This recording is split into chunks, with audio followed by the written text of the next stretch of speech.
Hello, sorry I haven't been on the channel for a while. I've just had exams and Sam's had GCSEs and he's moving to Australia, so he's got a lot of things to think about. So sorry about that. But now we're back and we're working on a new topic, just away from the law of attraction. We'll get back to that, the whole visualising and all sorts of things that we can do. But today we're going to talk about oponopono, which is an introduction to it, really. We'll get back into it after we've explained the law of attraction, but at the moment it goes on the theory that you create your own reality, which is the same as the law of attraction. You think things, you experience things, and what you experience you have created, whether you like it or you don't. Like, I got mugged, I created that experience, and it's partly not my fault. I caused the problem.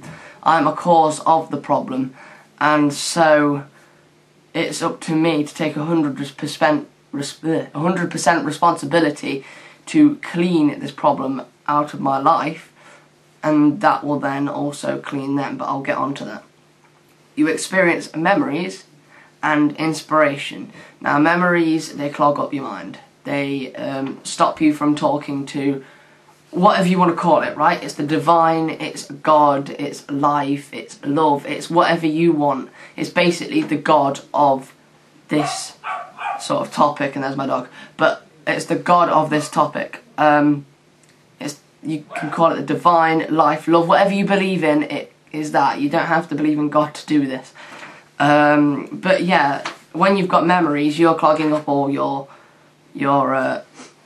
contacts to the divine, which is what is the basic name for it, or him or her, whatever it is. For example, when I got mugged and I started to feel sick nearly every day, that's because I had too many memories of feeling sick and I had a phobia of it, and these memories were so strong they were taking away the inspiration that the divine could have given me to act on something else.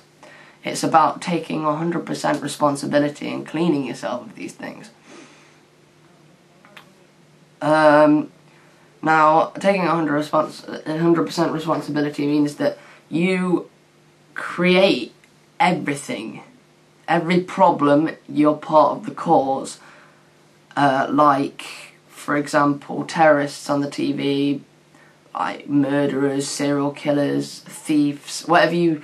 Like, you might not believe this, but you created the problem because you experienced it.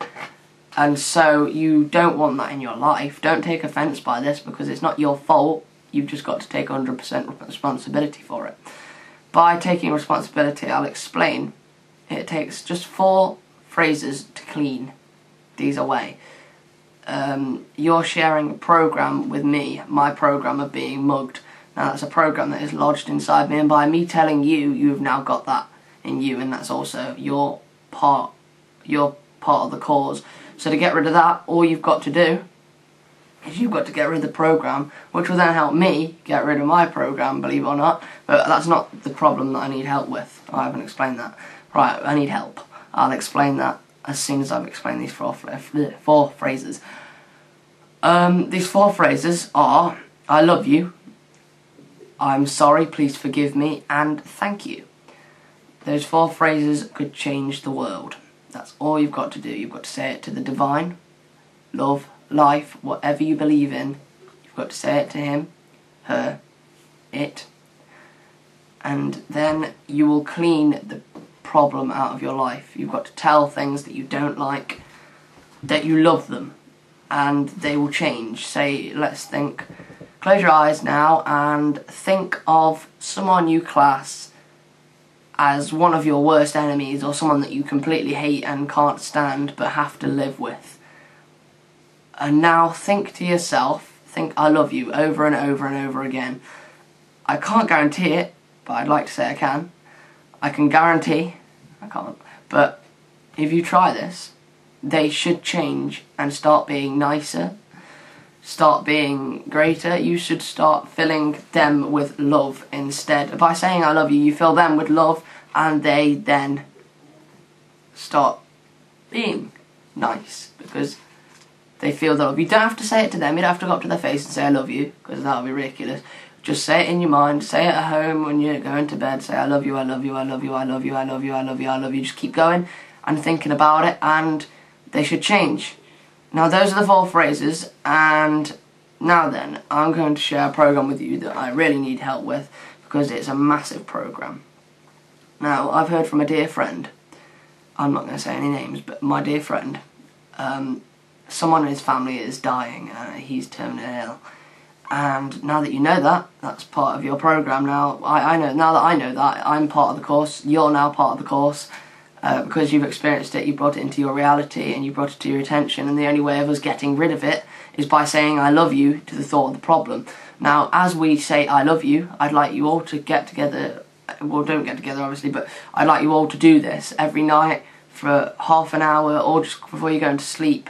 Think about it, think about the person who's terminally ill. You don't know who they are, I don't know really who they are, but just close your eyes and think, I love you, I love you, I love you, thank you, please forgive me for my wrong perception, whatever, my wrong perception of you, and I'm sorry, please forgive me, thank you, I love you, kind of thing. Just think to yourself about the problem, say, I love you, I'm sorry for creating you, please forgive me, thank you, I love you, and continue to do that. Think about the program, and I'm hoping, I know this is a big leap, but I'm hoping by getting everyone together doing this, we can all wipe the program, and then the terminal illness will be gone. If you want to know more about this, check out Joe Vitale's Zero Limits, which is a fantastic read. And yeah, that's it I think I've got to say. Yeah, Zero Limits, try that out. One more thing, in fact, the whole proof that this works, there's a man called Dr. Ihalikali Hulen, or Ihalikali Hulen, I don't know how to pronounce his name, but he's got a long name, and he cured an entire mental ward by doing this. Now the thing is, he didn't take them in for therapy, he didn't talk to them, well he talked to them, he said hi to them on the corridors of the mental ward. This mental ward was horrible to live in. There was at least 4 or 5 attacks a day, that's staff on staff, patients on staff, patients to patients.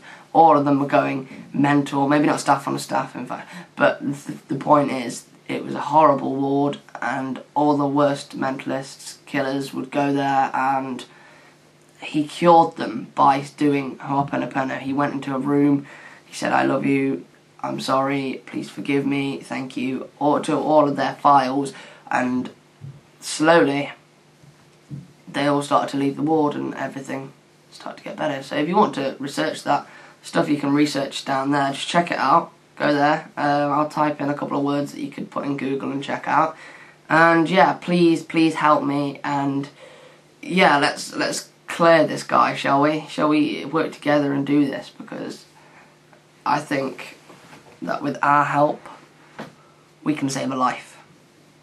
Now then, thank you very much for listening. I know I'm not the best talker in the world, but yeah, thanks for listening, and we'll be back again soon.